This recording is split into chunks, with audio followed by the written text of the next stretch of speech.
All right, you're struggling with potty training your puppy or your grown dog. Doesn't matter, puppy, dog, potty training is potty training. Most people that struggle with their potty training, it's because you're not teaching your dog how to, where to, and when to go potty.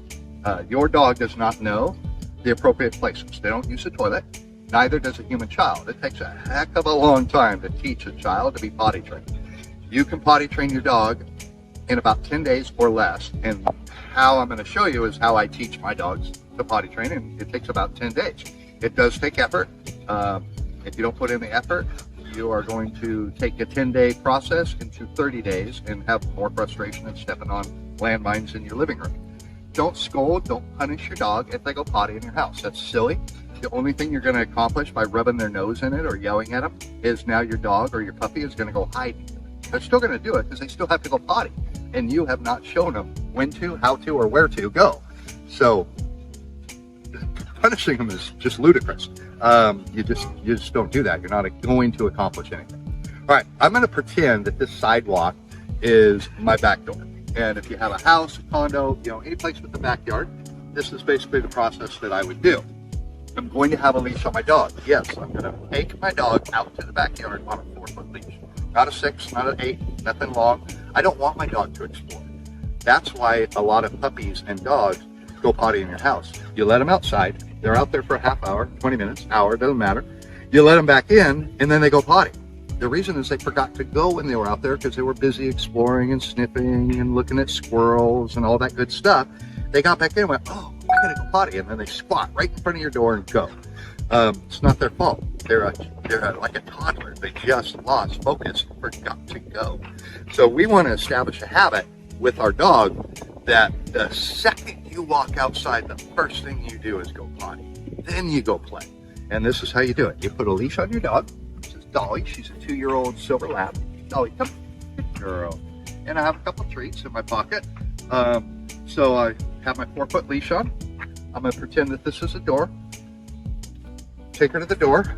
I like my dogs to sit before they go out, so I'll lure her into a sit, give her a little treat for sitting, and then I'm going to say, let's go potty. And I'll walk out to wherever in my backyard I want my dog to go. So if this was a spot that I'm training my dogs to go potty, I'm just going to sit there, and I've got my 4-foot leash, and I'm going to choke up a little bit. I'm going to give her about 3 feet. I'm no longer going to talk to my dog or my puppy. I'm not going to acknowledge them. I'm just going to let them get bored.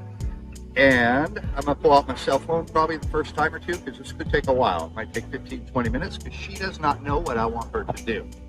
I can't tell her pee yet because it doesn't have any meaning. It'd be like talking to her and saying asteroids. It has no meaning.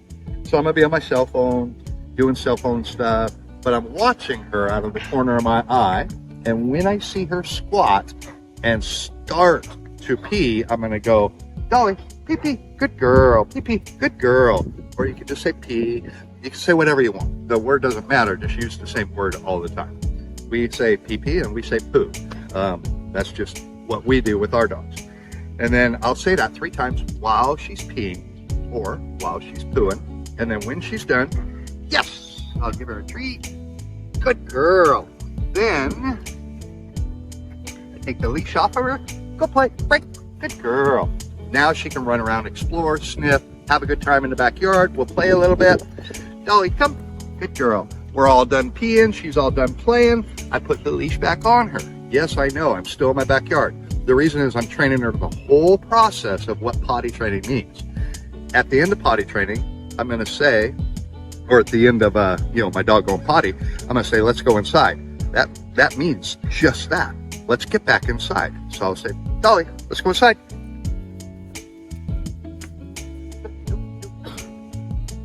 If there was a door, she would have sat. We're pretending there's a door. Yes. And then I take the leash off after we get in. I want my dogs to have a good, calm manner going in the house and out of the house. Don't rush. Don't be freaks going in and out of the house. Be calm. That'll serve you later. But why not use it now while I'm potty training my dog? So why I say let's go back inside and why I take them right to the spot. And the reason is, Dolly, break. In the wintertime, it's raining, it's snowing, it's super cold in the summertime in the South, it's super hot, or it's raining.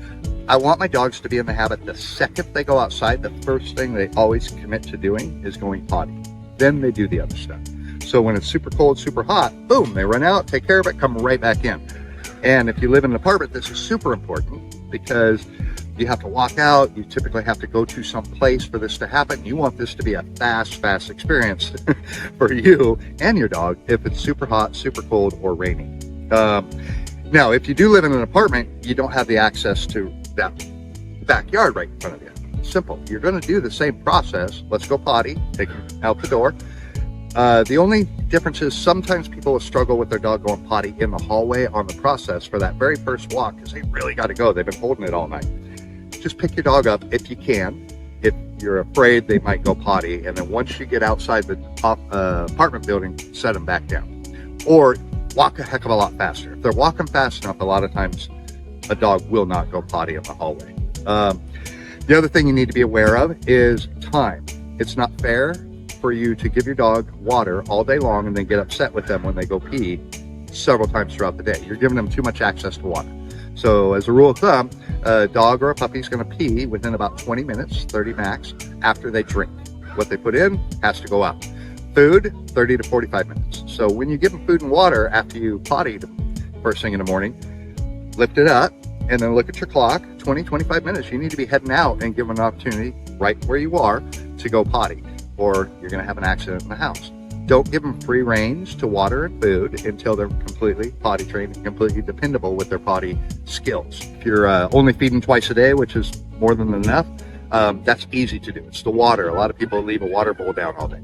Until your dog is potty trained or puppy, don't leave the water down all day. Just give them access to it. Look at your clock. Say 20 minutes from now, I need to give you a chance to go potty. Lift it back up after they had their drink. Later, when your dog is solid, I leave water down for my dogs all day long, but they never have an accident in the house. If they did, I'd stop doing it. Their bladder can't handle that. Now, as a rule of thumb, for every 1 month old your puppy is, if you have a puppy, they can hold it for that many hours. So if they're 3 months old, they can hold it for 3 hours, and then you add 1 to that. So theoretically, they should be able to hold it for 4 hours. They cannot hold it for 8 hours, so don't get upset with them. Their bladder's too small. They physically can't do it. When they're 5 months old, yeah, now they're pushing 6 hours. I know at night your dog or your puppy can hold it longer because their metabolism slows down. So you're going to see your dog or your puppy go through the evening without any accidents for 8, 9 hours, way before you see that during the day because their metabolism's on your side right now. But during the day, remember that rule of thumb, 1 hour for every month old your puppy is, and then add 1 to it. If you're having accidents, you're not giving them enough time to go potty. You're not giving them enough opportunity to go potty, and you're giving them way too much access to water or food throughout the day. It's super simple to train a dog to go potty, but it does take effort for about 10 straight days. You just really want to nail it. Don't let up, and then all of a sudden your dog is potty trained. If it takes 30 days, it's because you're expecting too much for your dog and you didn't give them access. The other reason I like to sit my dog in front of the door, besides it's just great doorway manners forever, is that's kind of their cue from now on. When they got to go potty, they'll go sit by the door. Now your house might be set up that you couldn't see them, so you could incorporate a different system for them to signal if they had to go sometime throughout the day. So follow those steps with potty training, and in the next 10 days you should have a dog or a pup that is potty trained. Be sure to follow us on social media, Facebook, Instagram, and YouTube, and learn more good dog training tips for you and your pup to have a dog that's a joy to live with.